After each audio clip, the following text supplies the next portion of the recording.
So actually, kaya ako nagpatawag ng ganitong meeting kasi ipapaliwanag ko lang yung guidelines natin for the midterm. Okay. So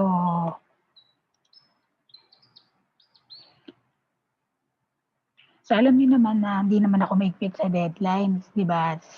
Yung deadlines na binibigay ko is tulong yan para ma-manage niyo yung time niyo. Pero really, ang mga pasahan natin is iba hanggang December. Ewan ko na mention ko sa inyo, yung deadlines na yun is para doon sa mga applicable. Kung talagang mas busy pa kayo sa lahat ng busy tao sa buong mundo, di ba?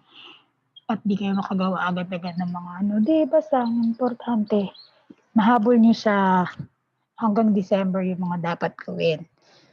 Di ba? Hindi ko naman kayo mapupwersa na kung maraming restrictions o maraming sagabal, di ba? Dahil sa ganitong situation natin. Anyway, ang pakiusap ko lang, mention ko di ba before na yung unang natin, hindi sana ako magpapa-major exam. Kaya lang, syempre, bilang nasa school tayo, may mga patakaran na nababago, di ba? Ayun, kailangan doon namin magbigay ng major exam. So, in doing so, since classroom pa rin naman tayo, nasa online lang, I can promote, parang, all the leniency that I gave dun sa mga activities, I think is enough na yun. Itong ipapakiusap ko ay sana itong exam, huwag kayong a-absent. Unang excuses. I will not entertain any excuse. Kasi ito lang naman ipapakiusap ko na sana present kayong lahat or mag-take kayo doon sa oras ng examination. Kailan natin i-schedule? Di ba na-move pa nga tayo ng Thursday next week dahil nga naka-academic break kayo. So Thursday next week ng anong araw yun? Ng oras, sa hapon, tas 2 hours pa. So I think it's just, parang sobra pa sa maluwag yun dun sa ipapakiusap ko na wala nang kukuha ng special exam. Just to minimize yung tendency, tsaka yung minimize yung tendency na mangopya and to think, alam ko naman na mag-open notes kayo, di ba? Pero, yun? Pero hindi kasi ako bookish magpa-exam ng COMA. More on analysis. Hindi nyo makikita sa libro or sa lecture, madalas yung exam. Kailangan i-analyze nyo. Hindi ako word per word magpa-exam. I-rephrase ko. Siyempre, kailangan makita natin yung understanding. Tapos, never ako nagpa-identification. Pang yun pang elementary tsaka high school yun. Hindi naman kayo dapat nagme-memorize. Dapat understanding na kayo. Expect na mayroong type ng essay. Pero hindi siya essay. More on sentence constructions. Ayun. And then, ayun nga, di ko naman kayo mapipigilan magbukas ng notes nyo pag nag-exam kayo hindi ko naman kayo nakikita as compared sa pag pumapasok kayo. Pero yun nga, gawin nyo na lahat ng kung makukuha nyo resources, open resources, pero wala kayong makukuha ang resource ng exam ko sa internet kasi ako gumawa nun. Original ko yun. And then, yun nga, huwag kayong a-absent. Yun lang. Wag kayong a-absent. Once you miss that examination, sorry. Siyempre, kumbaga, nasa loob lang tayo, nasa online platform lang tayo, pero really, exam pa din yun. Hindi man ako nagpapa-quiz, di ba? Hindi naman ako, halos lahat ng activities ko, pwedeng gawing offline, bahala kayo kung kailan gusto ipasa. Yun lang yung kaisa-isa na yun. Kung magpapa-exam pa ako ng finals, I'm not sure kasi sobrang type na ng schedule natin pagdating ng finals. Baka gumagawa na rin kayo ng mga exam nun. So, depende pa kung ano pa i-require i-require sa atin sa faculty. Kaya, like I said, sa mga activities ko, pag-usayan nyo na. Ibigay nyo na lahat. Total, nandyan lang. Kumbaga, sa one, ay madali lang naman. Mag-access sa internet para sa mga resources ninyo. Diba? Wag lang naman yung copy and paste na bonggang-bongga. Dahil makikita ko naman yun kung bugas na copy and paste yung inyo. No? And usually, mga tanong ko naman sa mga activities nyo, more on dapat parang mahirap kaya kopyahin sa internet. Pwede ko muna ideas, pero madalang yung talaga ko kopyahin yun ng buong buo. Anyway, yun nga. So, sa November 19, 1 to 3 p.m., yun yung oras ng exam. I-dedicate nyo na yun. Huwag na kayong, kumbaga, sabihin nyo sa nanay ninyo, lagay nyo, ipaskill nyo sa refrigerator ninyo. Exam ko po ng ganitong week. Huwag nyo po muna akong uutusan. The following week, sige, utusan nyo na ako ng utusan. Kung gusto nyo, halimbawa, Sabado at Linggo, maglinis na kayo ng bahay. Tapos, para madali na kayo makipag-usap, makiusap sa mga kasama nyo sa bahay na nakailaan yung araw na ito para sa exam. Ganun. Yun, diskarte nyo yun. Basta binibigyan ko lang naman kayo ng tips kung paano. Ayun. So, kaya wag nyong i-mark your calendar na yun yung exams ninyo. Ewan ko, yun ang ako sa ibang subject, di ko kasi alam kung paano diskarte ninyo. Paano diskarte ng ibang mga teachers. And also, practicein nyo na pumapasok on time. Kasi by this time, parang nasa kalagitnaan na tayo ng term na nagagamay na natin. Kumbaga, may next sem kasi parang ganito pa rin tayo. Kasi parang hindi pa yata allowed kasi mga 21 and below. I heard parang ganito pa rin. So, mag-invest, kumbaga, hindi naman siya puwersahan. Kaya lang, good investment na kahit na paputol-putol yung connection sa internet nowadays, at least, meron kayong secured na connection. I mean, kung hindi man secured, meron kayong permanent, how do I say this? Mas okay na connection kasi meron kayong, for example, provider na mas mainam kesa naka-data na lagi kayo nag-load. Imagine niyo mag-compute kayo, tip lang naman, no? Compute kayo kung sa 50 sige, sa 7 days na 7 days na meron kayong data, 1 gig lang naman yung every allocation. Sa isang meeting, hindi parang kung everyday halimbawa maubos nyo yung 1 gig, Globe or Smart, 100. O minsan ubos mo na kagad yung allowance for the week, o di halimbawa sa isang linggo makaka 200 ka. 200 na load. So, 200 times 4 weeks. Minsan, minimum yun, 800. So, dagdagan mo lang ng konti, meron ka ng prepaid na, I think may prepaid na PLDT. Pang isang buwan. I think 30 gig yun. I'm not sure. Parang ganun. Baka bumaba pa nga. Ewan ko, depende sa mangyayari. And investment naman yun. Pagpapakabit ng magandang internet. Na hindi na mawawala yun. Nasa buhay natin, nakadepende na din talaga sa internet. Iyon. So, kung mawawala sa November 19, 1 to 3 p.m. sa Google Classroom.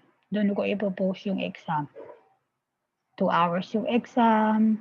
Pwede kung matatapos yun ng maaga, di mainam. Pwede nyo pang ma-review. Ay, hindi na pala. Bago nyo i-submit, review it. Ay, di pala ako makakabalik. Oo nga. So, siguraduhin nyo na yung answers nyo. Ayun. Once it's submitted, hindi nyo na kasi mababalikan. Kasi naka-turn in siya. And then, yun lang. So, let's finish. So, let's continue the discussion kasi nga, kasama to sa exam. Ayan. I think dito tayo natapos. Sa council. Oo, dito. Council and council. Anyway, matatapos na to. Konti na lang. At di ako muna mag-jump doon sa bagong topic. Kasi, or sige, pwede natin introhan yung bagong lesson mamaya. Okay? Sige. So, troublesome words and... Okay, ready na tayo. Okay. Sige. Troublesome words and expressions. Again. So, ito yung mga words na in English that we usually have confused of or getting interchanged to because they have the same pronunciation, different in spelling. Pero minsan, magkaiba naman talaga sila ng pronunciation. Siguro dahil lang sa slip of the tongue siguro, slip yung ano, minsan na and also, di ba, minsan sa mga Pinoy, meron tayong tinatawag, nahawa tayo dun sa linguistic pattern ng mga Spanish na yung F nagiging P, yung P nagiging, minsan, yung TH nagiging T or D, yun. Sa kanila natin naman na yun. Kaya yung ano yun, yung cellphone, di ba sa cellphone? Oh, kaya ganun. May mga, yung electric fan. Kasi, nakuha natin yun sa, dun sa linguistic pattern ng Spanish. Dahil may ganun silang, masyado na magiging linguistically inclined. So, basta ganun siya. Kaya, nagkakaroon tayo ng problems. Nagkakaroon ng mga troublesome words. O hindi lang sa atin, but also to those who speaks their native language, English. Okay? Okay, so council and council. Council, nagsisimula sa yung CIL ang dulo. Noun yan, which means an assembly of people. Student council, or ayan, council of deans, samahan. Meanwhile, yung council, dalawang ibig sabihin yan. Pagka-verb, yun yung pagpapayo, yung act of giving advice. Meanwhile, yung noun yan, ito yung advice itself. Or pwede mong sabihin yan ay abogado bilang tao. Pwedeng tao yan or pwedeng yung tayo itself. Okay? Example, the council, pag you mean isang grupo ng tao, the council of deans will meet on Thursday. Noun yun. Yung counsel na abogado, ang example niya is the accused had sat beside her counsel during the arraignment. Beside her lawyers. Okay? Psychologist counseled the emotionally disturbed person. So if you're going to replace the word, gave advice to the emotionally disturbed persons. Okay? Next. Ito, desert and dessert. Tandaan nyo, siguro para mas madali nyo matandaan yung desert and dessert. Yung desierto, single S. Yung desert, single S. How will you remember? Yung dessert, may extrang S. Isipin nyo sweets. Yung sweets, double S din yun. Nasa umpisa at nasa dulo. Yung dessert, double S din yun. Magkatabi. Diba? Ang ibang term sa dessert ay sweets. Sweets. Di ba pagka may mga tindahan ngayon, online. Halimbawa, may si Katrina, mag-ano siya, i-extend niya yung kanilang business. Nagkaroon siya ng interest sa baking. Sino nga pala may interest dito sa baking? Kaya sige mag-food tech ako, total ganito ako, may interest ako sa baking. May interest dito ng pagluluto. Wala, ba't ka nag-food tech? Di pala kayo interesado magluto. Ano ba yan? Anyway, yun. So when you do that, so yun nga, as I was saying, si Katrina, halimbawa magtatayo siya ng online business, online shop. Katrina's Sweets, o di ba? Ibig sabihin nun, dalawa yung S. Isa sa simula, isa sa dulo. Tapos, meron kayong, tapos yung sa dessert na isa, ano yun? Yung sa dessert na isa ay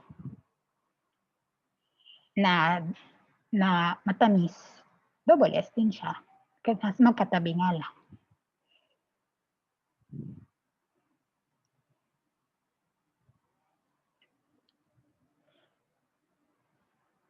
Oo, yung kakapasok lang ha. Marami na akong sinabi. Ikaw na bahala mag-review ng record ko na to. Ayun. Hindi naman ako mahigpit sa attendance. Never naman ako di ba? Never naman akong nag-check ng attendance. Pero, nasa kalagitnaan na tayo. There is a tendency na baka next sem ganito pa rin tayo. Huwag niyo maging habit na pumapasok na ng late. Ako maluwag lang ako kasi inuunawa ko na baka wala kayo internet connection.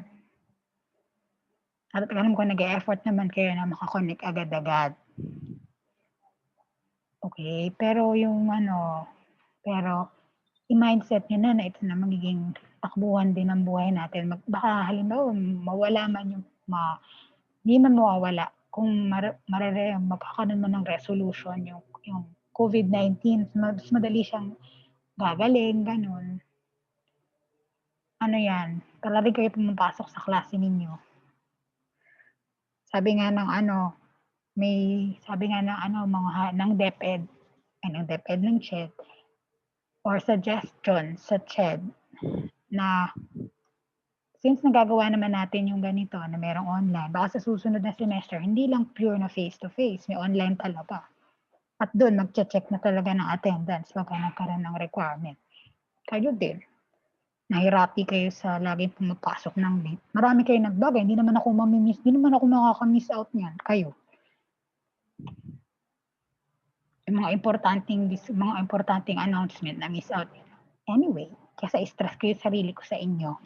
Tutuloy ko na lang yung discussion para makatapos tayo at makapagsagot kayo ng mabuti sa exam. Okay. So, example ng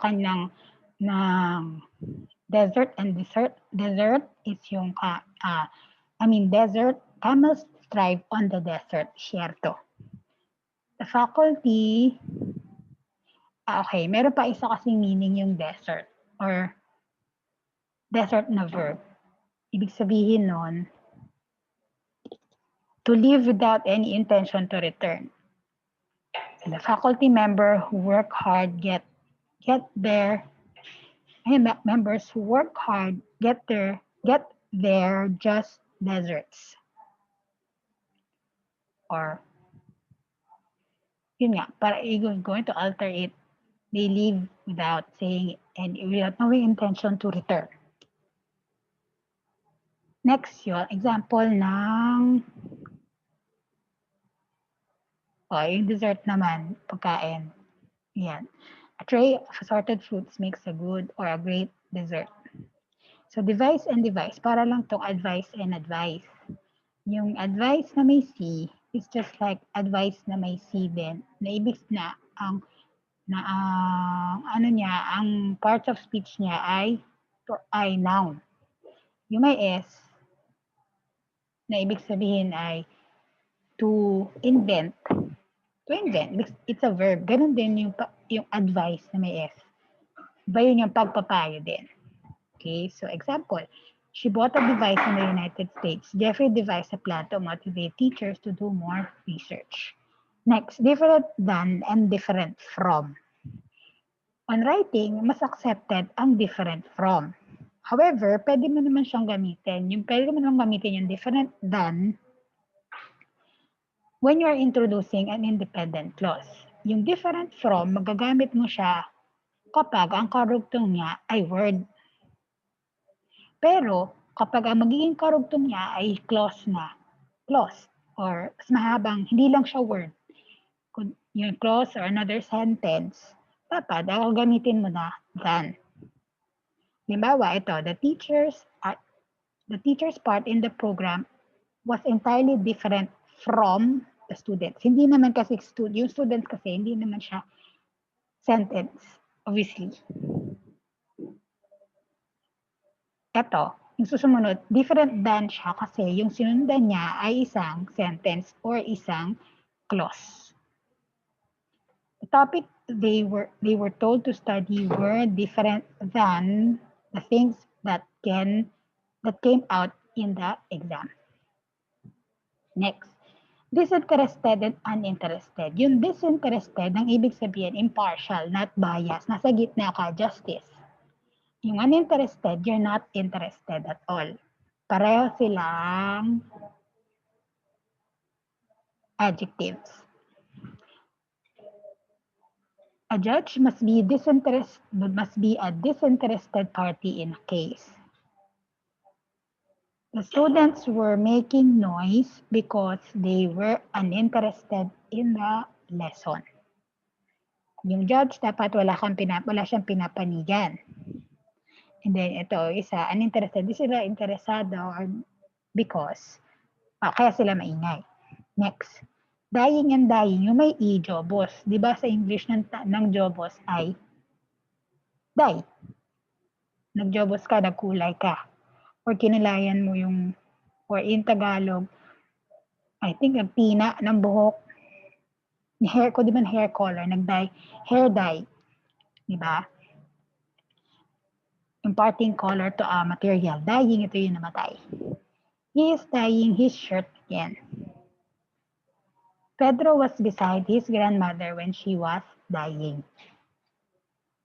Okay? Ito. Each other and one another. Yung each other, gagamitin niyo siya pagka dalawang tao lang yung tinutukoy niyo or dalawang tao lang yung gagamitin ninyo. Meanwhile, you use one another if it's more than one. It's more than two person or more than two people. Usually we say kasi we alternate the use of this, but the most proper way of doing this is if you're just pertaining for two people, you use each other. If you're pertaining to more than two, you use one another. Example, the subject is a husband and a wife. So husband and a wife, dalawa lang, should bring out the best in each other. For example, my best friend and I talk to each other. Hindi sila talk to one another. Talk to each other every evening. Ayan. My best friend and I talk to each other about our problems. Hindi one another. Pagka grupo, the members of the group help one another to get a high grade. So it means that there's more than two people that you're pertaining to, or the class help one another on cleaning their classroom. Okay, next. Immigrate and emigrate. Emigrate and immigrate. Ang pinakaiba nito yung yung M at yung im. Isipin nyo na lang, exit. Pag exit, lalabas ka ng country. Aalis ka doon. Exit ka doon sa country. Pag immigrate, I, in, papasok ka dun sa country. Okay, so example, several families emigrated from the south due to the deteriorating peace and order situation of the area. Umalis sila dun sa country, dun sa region. Several families immigrated to the city. Lumipat sila doon sa city. Pumasok sila sa city. Okay, next, imminent and imminent. Yung eminent, it's a rank. It's a pronoun. It's an adjective para prominent rank. Imminent means most likely to occur. Yun yung ibig sabihin niya. So UN Secretary General Kofi Annan is an eminent person. Akudida is imminent because of the current political situation or crisis. Okay, next. Farther and further. Farther means to a more distant place. Far. Mas malayo. Diba? Far, farther, farthest. Ito yung parang comparative and superlative form ng far. Sipin yung far, malayo. Yung further, extended. Pero walang furthest. Sa extended siya. The bus cannot go any farther than Quezon. Di na mas lalayo pa sa Quezon. Hanggang doon lang yung destination ni Quezon. Meanwhile, yung farther, extend. Anong extend? Parang extended. He said she cannot help him any further. Or extended help pa.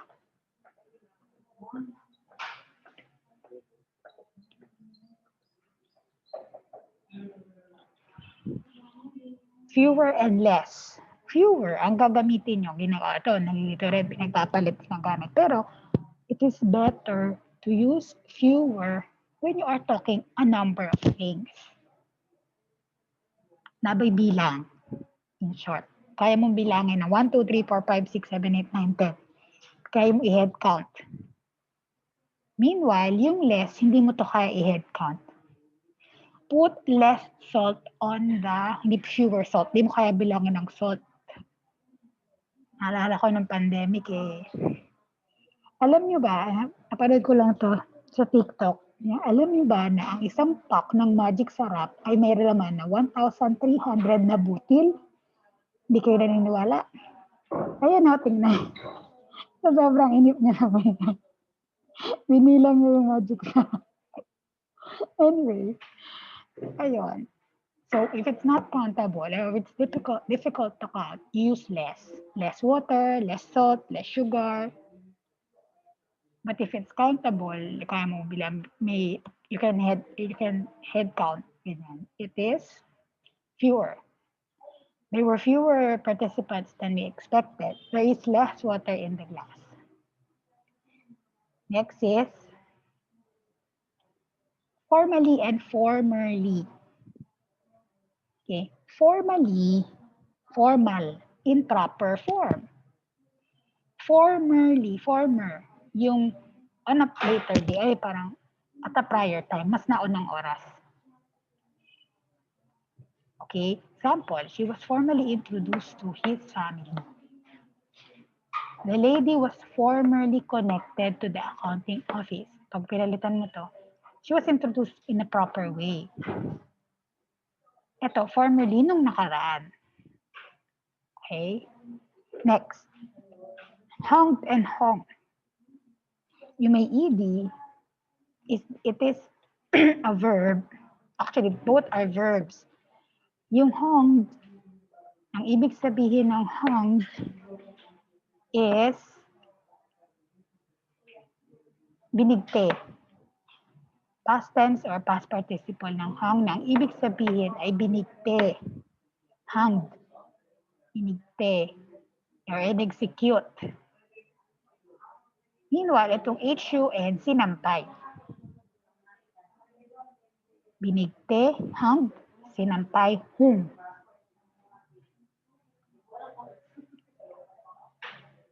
Okay? Paano ba ito natin natatandaan?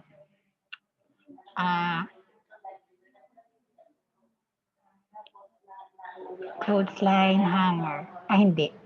Baka malito kayo pag sinabi kong hanger. Ito, papalitan nyo lang. Hindi. Bigti. Yung hong, yung sinampay. Or sinabit.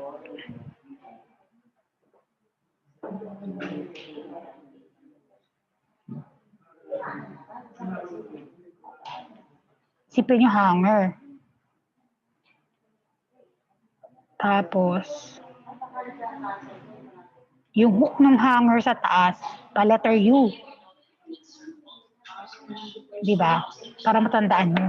Yung hanger, may curves yun. Ayun, yung hanger, nakakita ba kayo ng hanger na walang kurbata? Parang wala naman.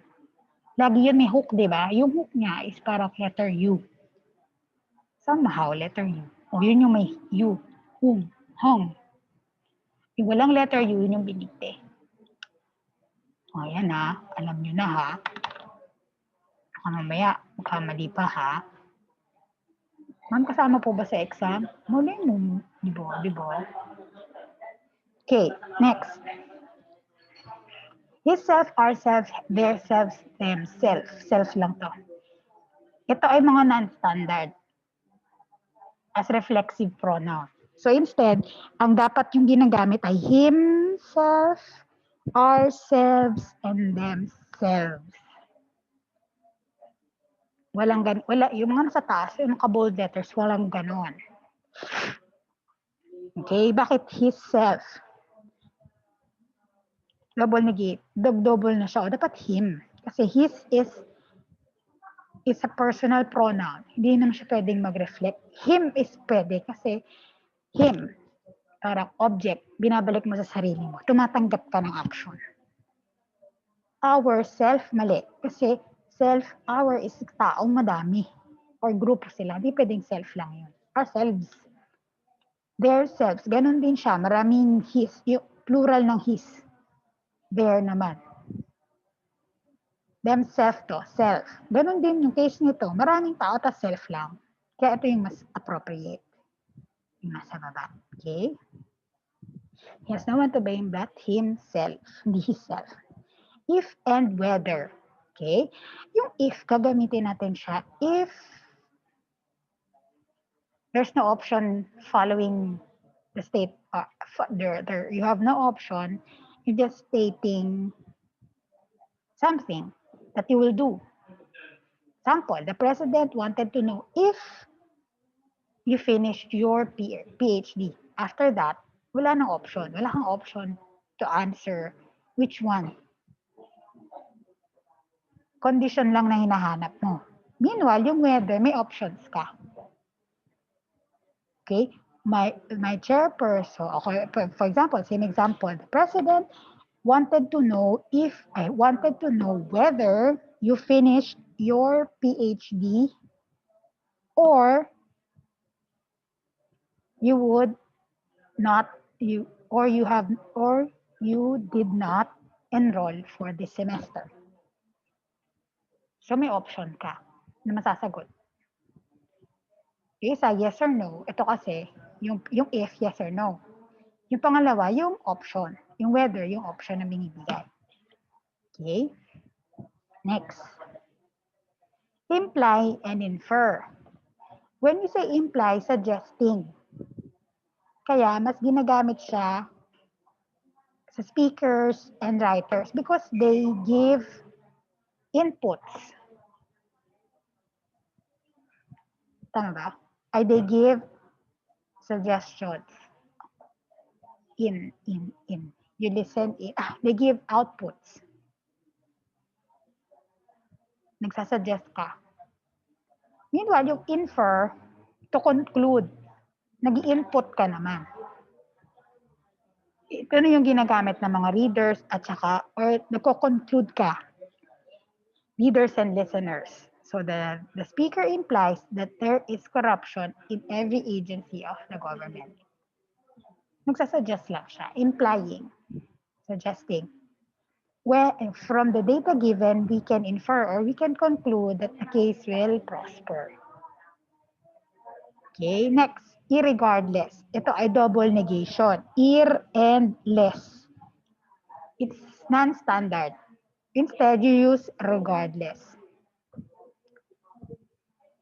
Okay, if you want to mean na hindi regard, it doesn't regard anything, it's regardless. It's not irregardless. Okay? We should pursue our dreams regardless of regardless of the consequences. Okay? Next.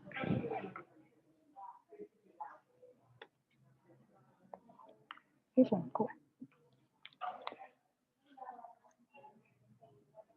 Next is it's and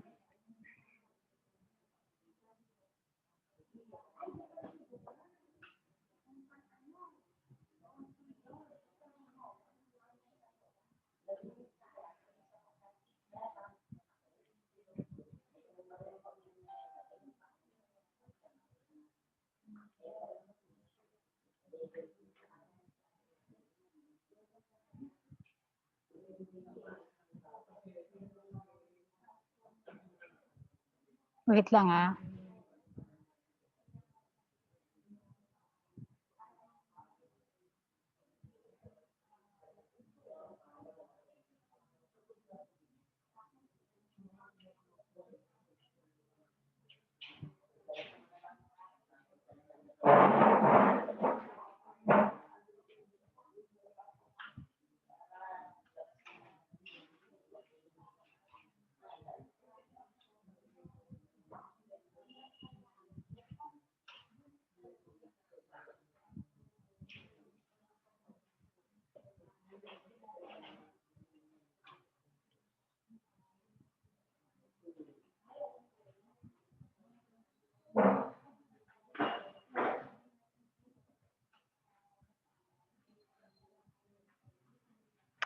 Wait lang guys ah.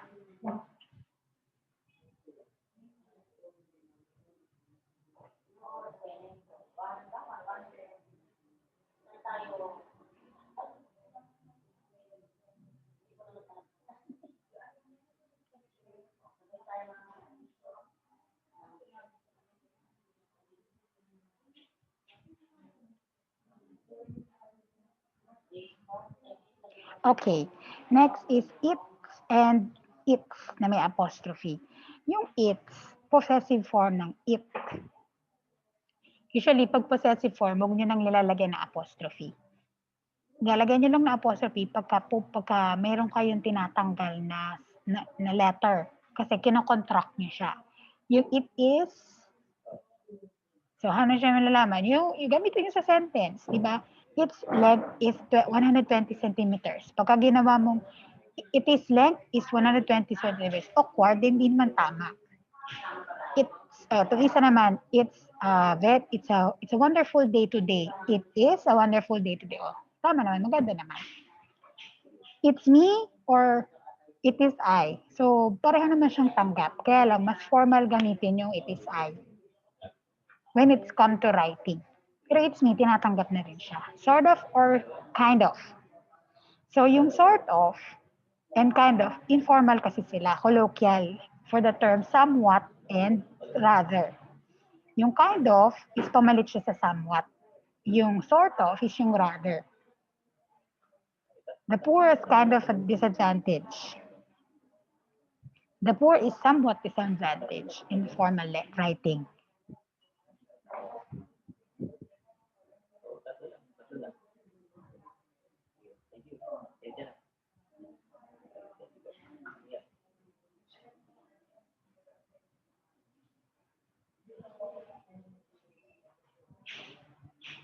Next.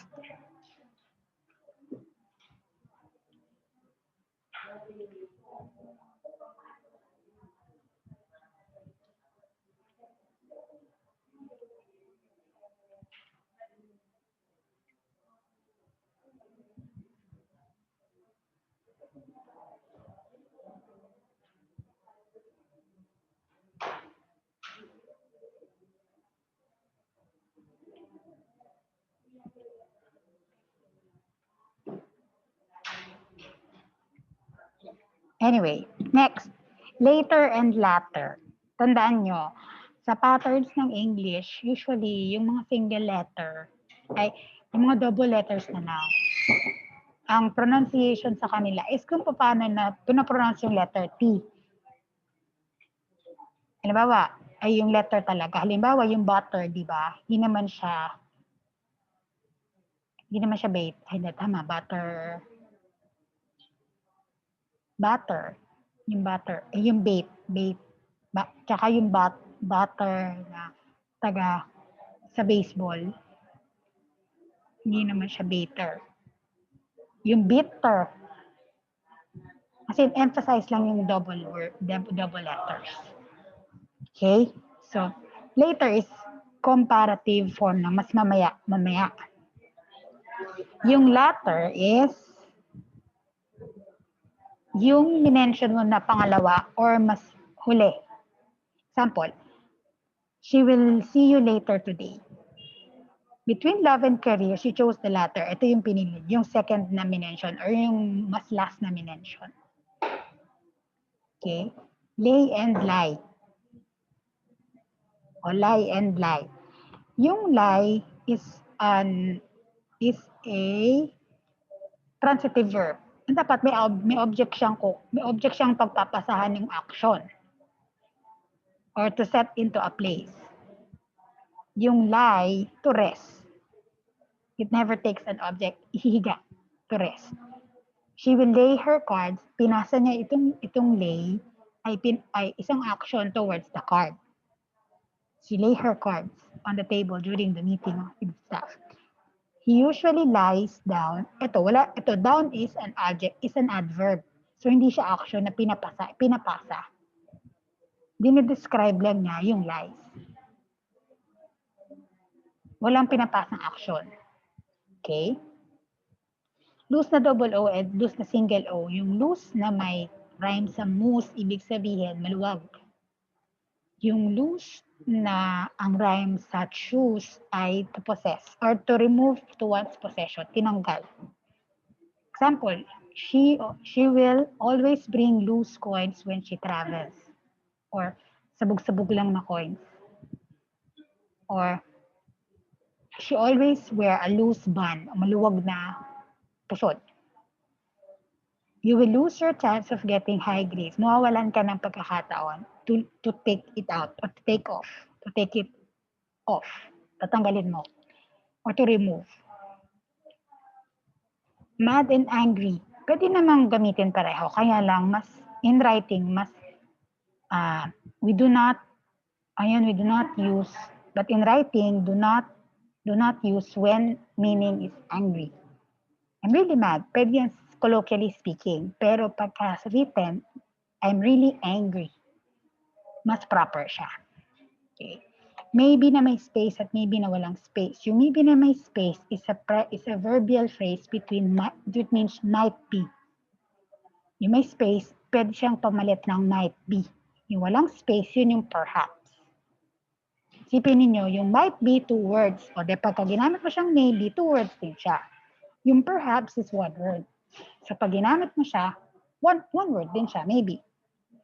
You may be or you might be reprimanded for the lapse you have committed. Maybe you should see me soon. Okay.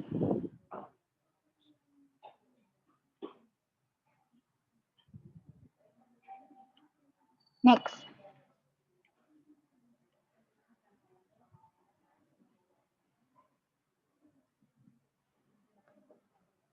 Most and almost. Yung most, it is the superlative form of more. Yung almost, it's nearly. Most of the students, karamihan sa mga estudyante ay umalis na. Most. Almost all of the students left the school. Nearly. Yung population ng students mauubos na. Wala na sa school, umalis na. Nearly the population of the students, nearly all the population of the students umalis na. Yung most is marami na umalis, may natitira pa. Or marami nang umalis, pero marami pa rin natira. Pwedeng ganon. Yung almost, marami na talagang umalis, halos wala na, or mabibilang mo na lang yung natitira. Yun yung ibig sabihin niya, most and almost. Yan, myself. Do not use reflexive when you can use personal pronoun to fit it. Say for example, the members of the committee are Juan, Pia, and myself. No, you use I. Kasi personal pronoun yon. Hindi ka naman nagre-reflect sa sarili mo as yourself. But I. Representation, nire-represent mo yung sarili mo, hindi naman ikaw, mirror lang doon, di ba? Hindi naman ikaw reflection lang doon, di ba? Yourself.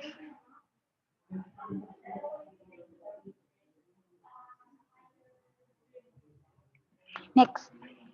Past na may ed at past na wala, na may t sa dulo. Yung past is the past tense of past. Regular pronoun to. Yun na ibig sabihin, lumipat or nakapasa. Or ipinasa, or nakapasa. Means while yung past, nakaraan. It's all in the past, nakaraan na. Or could be a preposition for beyond. Example, the boy passed the entrance exam given by the prestigious school. Or he passed the ball to his teammate. Nakapasa, pinasa. Our differences are all in the past, nakaraan. We walk past the monument, beyond the monument. Another is personal and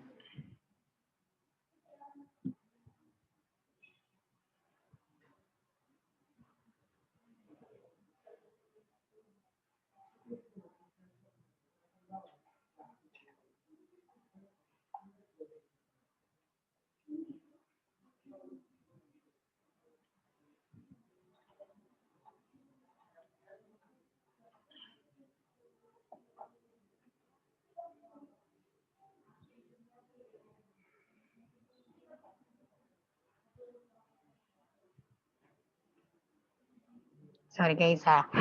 Sumasagot ako eh.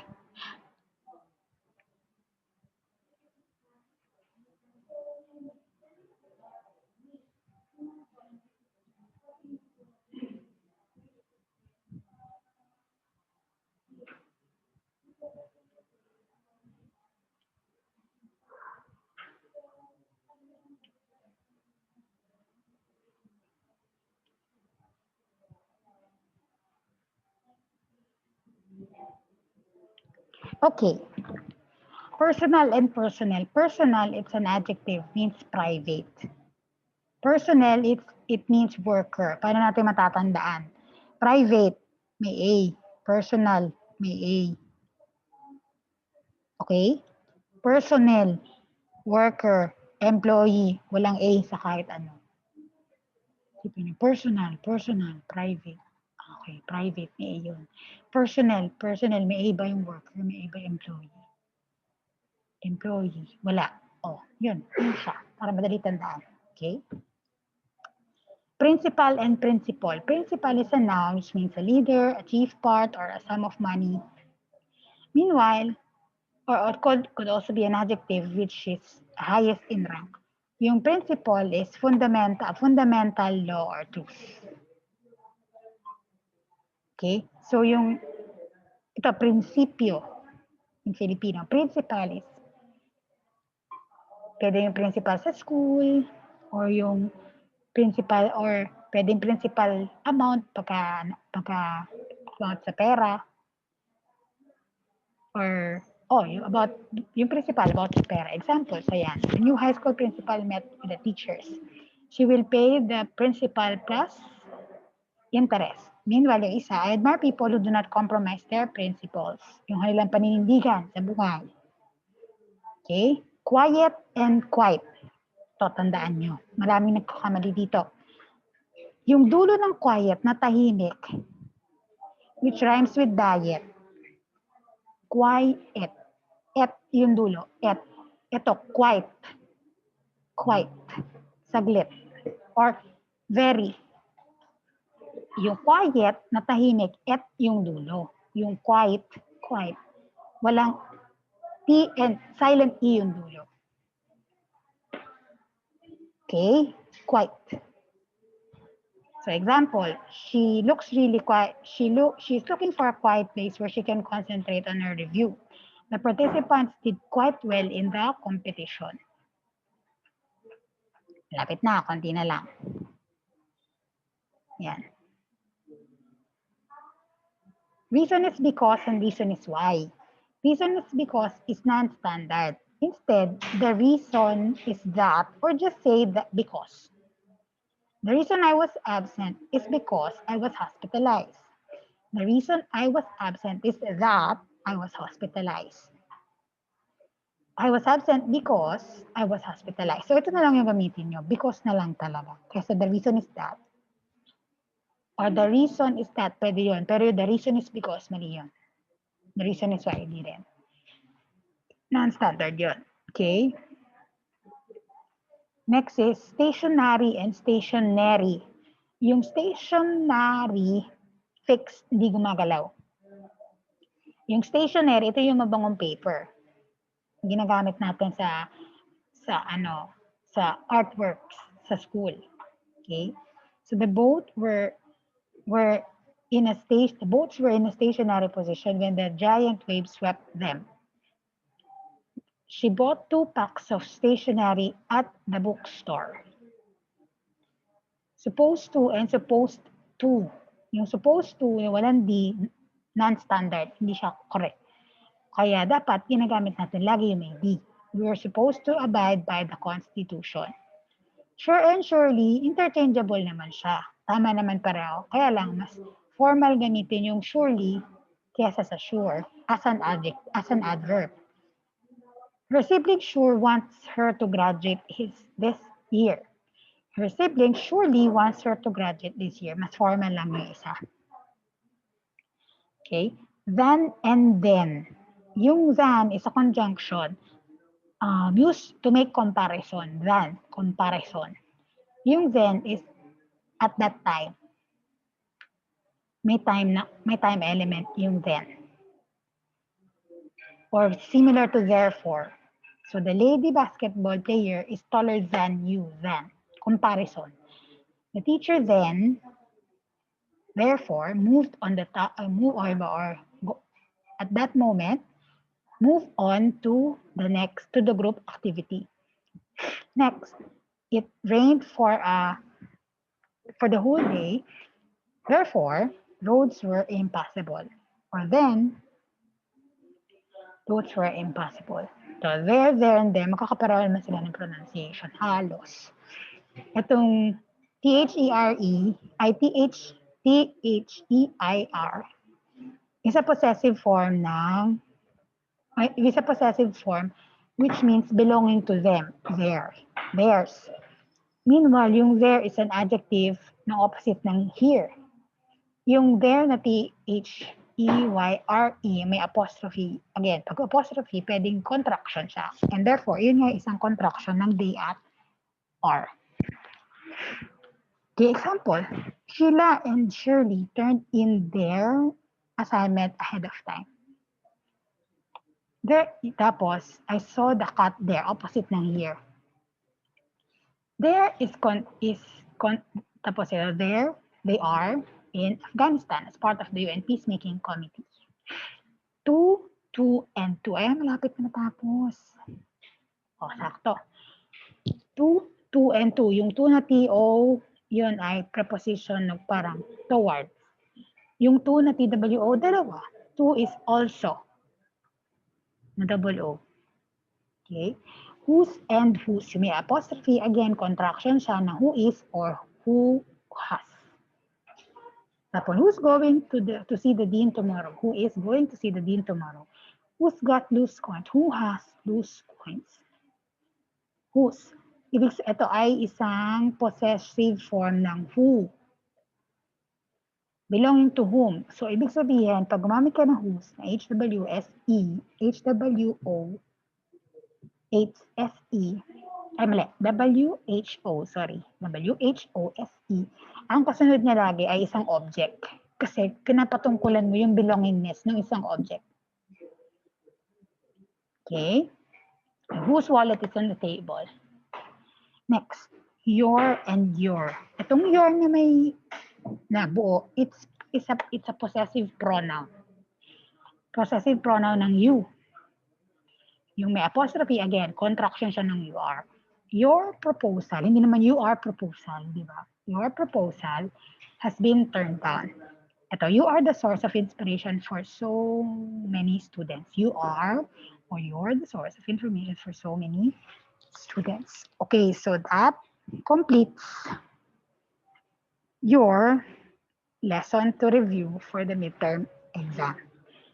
So mag-review kayo. Wala naman ako magagawa kung mag-open notes kayo, di ba? Basta finish the examination on the allotted time and be there on the examination day. Sipin nyo, ano yun? Exam yun. Importante yun. Okay? Questions so far?